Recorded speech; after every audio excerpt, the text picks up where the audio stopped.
Hello friends, आज अपन एक और लेक्चर करेंगे एब्स्ट्रैक्ट अलजेब्रा का रिंग का और क्वेश्चंस हैं इसमें। तो एक बेहद मोस्ट क्वेश्चन है, कई बार पूछा जाता है। क्वेश्चन क्या है कि सिद्ध कीजिए कि, अब ये बड़ा क्वेश्चन है थोड़ा सा, तो एग्ज़ाम में आता है कई बार बेटा। सिद्ध कीजिए कि गाउसियन पूर्णांकों का समुच्चय J बराबर m plus iota n such that M N belong to Z. देखो गाउसियन पूर्णांक किसे कहते हैं? गाउसियन पूर्णांक एक प्रकार से सम्मिश्र संख्याएं होती हैं। सम्मिश्र संख्या की परिभाषा में तो m plus iota n such that M N किसको बिलोंग करता है? r को। लेकिन वो कहता है r का सबसेट है क्या? z। तो अगर अपन फिक्स कर दें कि ये m और n खाली z को ही बिलोंग करें और ऐसी सम्मिश्र संख्याएं ले लें m plus iota n form की, जहाँ m और n किसको बिलोंग कर रहे हैं? z को, तो उसको अपन बोलते हैं गाउसियन पूर्णांकों का समुच्चय। वो कहता है योग एवं गुणन। अब योग एवं गुणन मतलब सम्मिश्र संख्याओं का योग एवं गुणन है यहाँ से, ठीक है। सम्मिश्र संख्याओं का योग एवं गुणन संक्रियाओं के सापेक्ष वलय है। पहला तो ये सिद्ध करना है, ठीक है। क्या यह पूर्णांकीय प्रांत है? क्या यह पूर्णांकीय प्रांत है? दो क्वेश्चन है एक जैसे और दोनों आज हो जाएंगे अपन से। और क्या यह क्षेत्र है? क्या यह क्षेत्र है? तो मैंने पहले ही बताया एग्जाम्पल में से जरूर आएगा बेटा, 5-6 एग्जाम्पल में से एक एग्जाम्पल जरूर आता है एग्जाम में, ये ध्यान रखना। तो वही चीज़ अपने को अच्छी तरह से करनी है।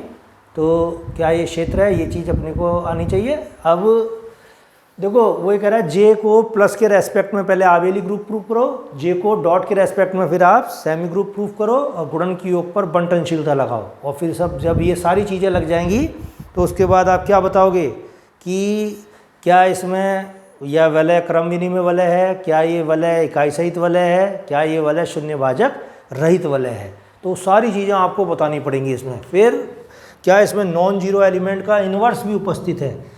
तो इस तरह क्वेश्चन में अपन जब करेंगे तो सबसे पहले अपन योग एवं गुणन संक्रिया को क्या बताते हैं? संवृत बताते हैं इसको, ठीक है। तो वो कहता है माना कि J is equal to m plus iota n such that M N belong to Z. अपन ने J लिख दिया है, ठीक है।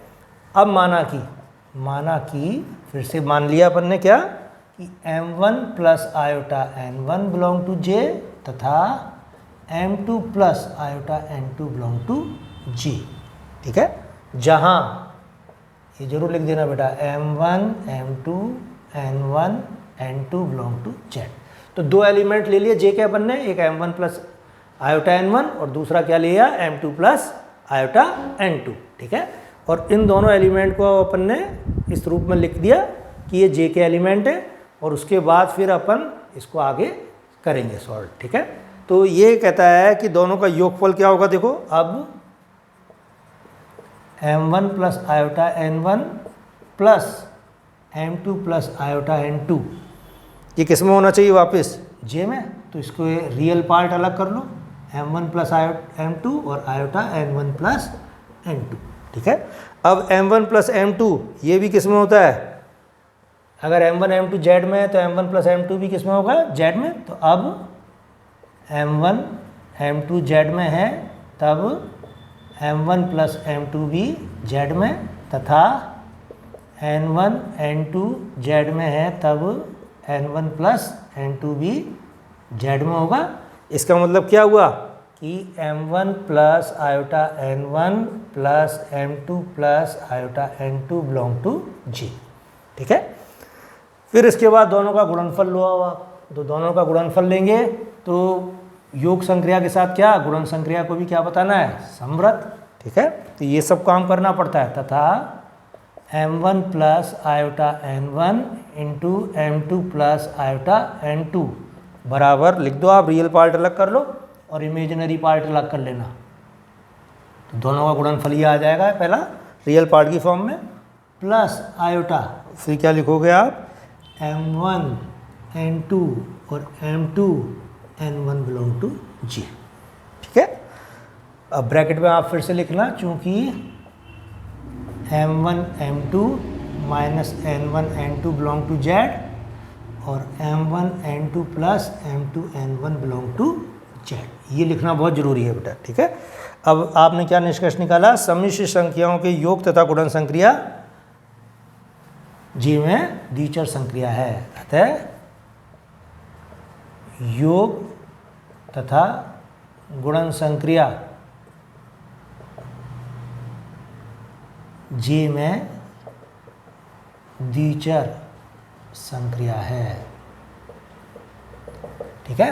अब उसके बाद देखो अपन ये लिख ही सकते हैं कि सम्मिश्र संख्याओं में योग तथा गुणन संक्रिया क्या होती है? सहचारी होती है और क्रम विनिमय होती है तथा बंटन नियम का पालन करती है। तो सम्मिश्र संख्याओं में कॉम्प्लेक्स नंबर जितने भी होते हैं, सम्मिश्र संख्याओं में योग एवं गुणन संक्रिया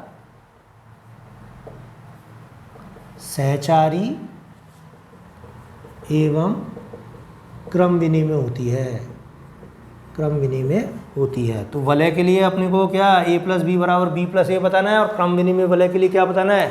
a डॉट बी बराबर b डॉट ए। तो ये इस लाइन में आ गया। सम्मिश्र संख्याओं में योग एवं गुणन संक्रिया सहचारी एवं क्रम विनिमय होती है तथा बंटन नियम का भी पालन करती है, तथा बंटन नियम का भी पालन करती है। तो ये सारी चीज़ें अपन ने लिख दी। अब योग संक्रिया के लिए तस्मा का अवयव चाहिए अपने को, तो क्या है? योग m प्लस आयोटा n में क्या जोड़ें? जो वापस m प्लस आयोटा n आ जाए तो अपन क्या लिखेंगे? 0 प्लस आयोटा 0, ठीक है। तो गाउसियन पूर्णांक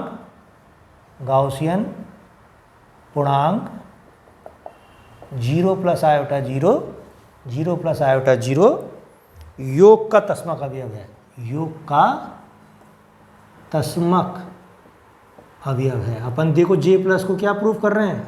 आबिली ग्रुप, ठीक है। तो योग का तस्मक अवयव है, ठीक है। फिर उसके बाद लिखो a plus iota b belong to J के सापेक्ष कौन सा अवयव लेंगे अपन? Minus a minus iota b belong to J, ठीक है। J में ही उपस्थित है, प्रतिलोम अवयव है, प्रतिलोम अवयव है। योग के लिए प्रतिलोम अवयव भी है, ठीक है, प्रत्येक।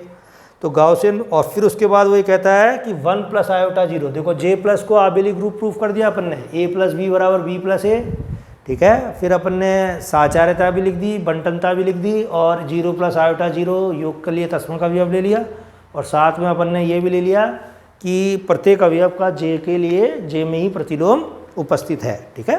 फिर इसके बाद वो ये कहता है कि अब आप J प्लस को आबेली ग्रुप प्रूफ कर चुके हो, J कॉमा डॉट ऑलरेडी क्या प्रूफ हो चुका है? सहचारी यानी सेमी ग्रुप, और गुणन की योग पर बंटनशीलता। तो J प्लस डॉट क्या हो गई? वलय हो गई। अब वो ये कहता है कि 1 प्लस आयोटा 0 गुणन संक्रिया के लिए, गुणन संक्रिया के लिए, गुणन संक्रिया के लिए क्या है? 1 प्लस आयोटा 0 गुणन संक्रिया के लिए तस्मक अवयव है, तस्मक अवयव है। तो ये भाई 1 प्लस आयोटा 0 को J के किसी भी अवयव से गुणा करो तो वापस क्या आएंगे? वही अवयव आएंगे। तो आपने J प्लस डॉट को वलय प्रूफ कर दिया, क्रम विनिमय वलय प्रूफ कर दिया, और इकाई सहित वलय प्रूफ कर दिया। तो और साथ ही वो ये लिखता है, साथ ही अब क्या लिखोगे? 2 अशून्य संख्याओं का गुणनफल कभी भी J में क्या नहीं होता? 0 नहीं होता, ठीक है। तो वो कहता है साथ ही 2 अशून्य सम्मिश्र, 2 अशून्य सम्मिश्र संख्याओं, साथ ही 2 अशून्य सम्मिश्र संख्याओं का गुणनफल, शून्य नहीं होता, अतः गाउसियन पूर्णांकों का समुच्चय क्या है अपना?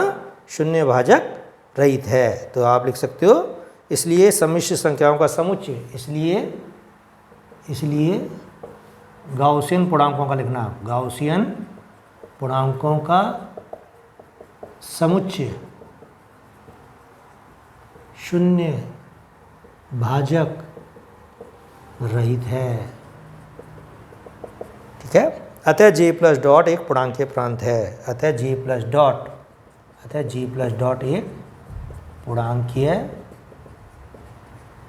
प्रांत है, जे प्लस डॉट एक पूर्णांकीय प्रांत है। ठीक है, अब आपको क्या प्रूव करना है? भले आपने प्रूव करी दी, जे प्लस डॉट को पूर्णांकीय प्रांत प्रूव कर दिया, क्या ये क्षेत्र है? तो इसके लिए देखो आप कि ए प्लस आयोटा बी यदि जे में है तो उसको किसी अवयव से गुणा करें और वो अवयव से गुणा करने पर क्या आ जाए? 1 प्लस आयोटा 0, तो उसका प्रतिलोम होगा।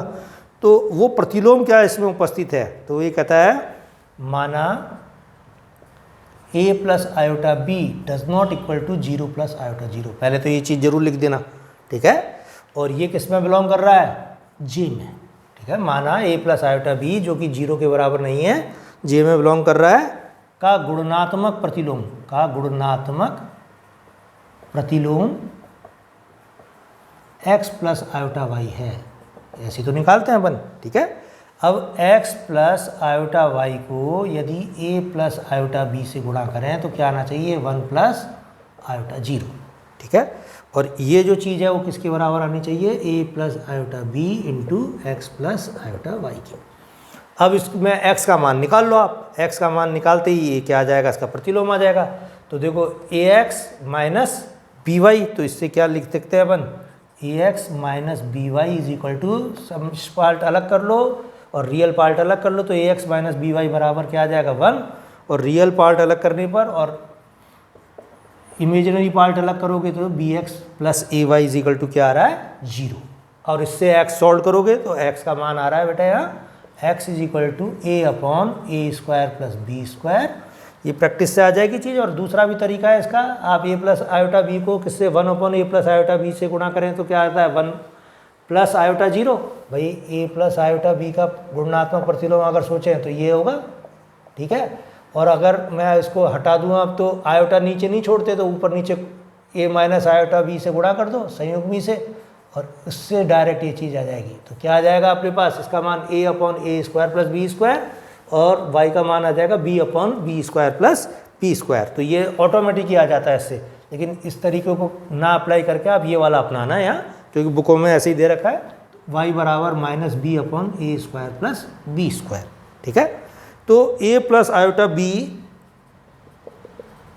Does not equal to 0 plus iota 0 belong to j का गुणात्मक प्रतिलोम क्या आ गया? बताओ। a upon A square plus iota A square plus B square का गुणात्मक प्रतिलोम a upon A square plus B square plus iota minus B upon A square plus B square है, जो कि जे में उपस्थित नहीं है, जो कि जे में उपस्थित नहीं है। तो इस अवयव का जो बिलोंग टू जे का गुणात्मक प्रतिलोम आया वो जे में उपस्थित नहीं है, इसलिए जे प्लस डॉट क्या? क्षेत्र नहीं है। अब ये क्यों उपस्थित नहीं है आप देख लो इसमें।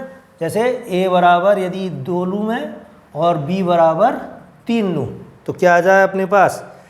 तब 2 प्लस 3 आयोटा का गुणात्मक प्रतिलोम कितना आएगा बेटा? 2 अपॉन 2 स्क्वायर प्लस 3 स्क्वायर, तो ये आता है 2/13 आयोटा 2/13 प्लस, ठीक है, और आयोटा तो है ही, और माइनस बी कितना है? 3, तो माइनस 3 अपॉन कितना आएगा? ये भी 13। Does not belong to J.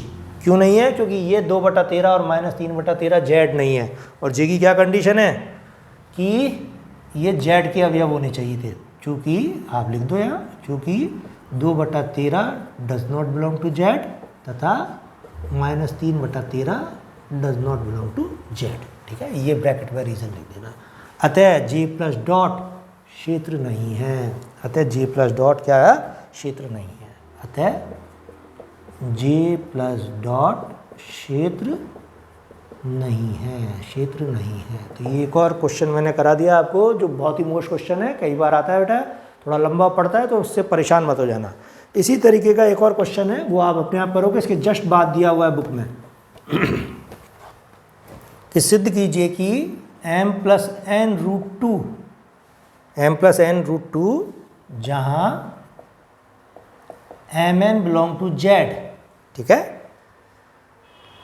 mn पूर्णांक है और ये एक वास्तविक संख्याओं का समुच्चय हो जाएगा इस तरीके का, ठीक है। mn z लो, लेकिन ये टोटल क्या आ रहा है, वास्तविक संख्या। तो कह रहा है वास्तविक संख्याओं का समुच्चय योग एवं गुणन संख्या के लिए वलय है। तो ये अगर ये r मान लूँ मैं इस समुच्चय को, तो r comma plus comma dot वलय है, पूर्णांकीय प्रांत है क्या, ये प्रूफ करना है, ठीक है क्या, और क्षेत्र है क्या, क्षेत्र है क्या। तो ये सारी चीज़ आपको प्रूफ करनी है इसमें, और बिल्कुल सेम प्रोसेस है कि आप 2 नंबर लोगे m1 प्लस n1 रूट 2 वो r में, m2 प्लस n2 रूट 2 वो भी r में, दोनों का योगफल लोगे, m1 और m2 का योगफल वापस क्या आएगा, z आएगा, n1 और n2 का योगफल z आएगा, तो वो r में आएगा। फिर गुणन संक्रिया भी सम्राट बता देना, फिर आप बता देना कि भाई वास्तविक संख्याओं में योग एवं गुणन संक्रिया क्या होती है, सहचार्य और क्रम विनिमय होती है, बंटन नियम का भी पालन करती है। और उसके बाद फिर 0 प्लस 0 रूट 2 इसका योग के लिए प्रतिलोम होगा। फिर आप क्या बता दोगे कि 1 प्लस 0 रूट 2 इसका गुणनात्मक इकाई अवयव होगा, और उसके बाद आप फिर 1 upon m plus n root 2 का क्या निकालोगे, प्रतिलोम निकालोगे। तो ये मैं आपको थोड़ा सा बता देता हूँ, m प्लस n रूट 2 का जो प्रतिलोम होगा वो क्या आएगा अपने पास, 1 upon m plus n root 2, ठीक है। अब इसमें 1 upon m plus n root 2 है, तो इसको ऊपर नीचे इसके माइनस से गुणा कर देना है, ठीक है। और ये चीज़ क्या आ जाएगी, फिर माइनस से साइन से गुणा कर दोगे तो ये चीज़ आ जाएगी अपने पास m upon m square minus 2n square और minus n root 2 upon m square minus 2n square, ठीक है। इस तरह का फैक्टर आ जाएगा। और जब अपन इसको लेंगे m और n का मान यहाँ कुछ भी z रखेंगे, m n जब भी z में होंगे तो ये बटा में संख्या आएगी, वो किस में नहीं आएगी, वो does not belong to r में आएगा अपने, है ना। जो ये अपन ने समुच्चय बनाया ना जहाँ m और n, ये जो चीज़ है ये z होनी चाहिए, इस तरीके का r है, उस r से कन्फ्यूज़ मत करना टोटल r से, ठीक है। इसलिए ये क्या नहीं है अपने पास इसके अंदर कि प्रत्येक अवयव का प्रतिलोम इसमें विद्यमान नहीं है, ठीक है। और फिर अपन ये भी प्रूव कर सकते हैं कि 2 अशून्य संख्याओं का गुणनफल भी यहाँ क्या होता है, कभी भी शून्य नहीं होता। तो या तो ये एक चीज़ 0 होगी या दूसरी तो ये इंटीग्रल डोमेन होगा, ठीक है। तो ये क्वेश्चन आपको करना है बेटा, और इसी तरह ये क्वेश्चन और हैं, फिर अपन लास्ट लेक्चर और दे देंगे रिंग पे और वो ख़त्म करेंगे चैप्टर को, ठीक है। तो अपना 4th यूनिट लगभग पूरा मैंने करा दिया है, अब आप लोग मेहनत करो और करो इसको।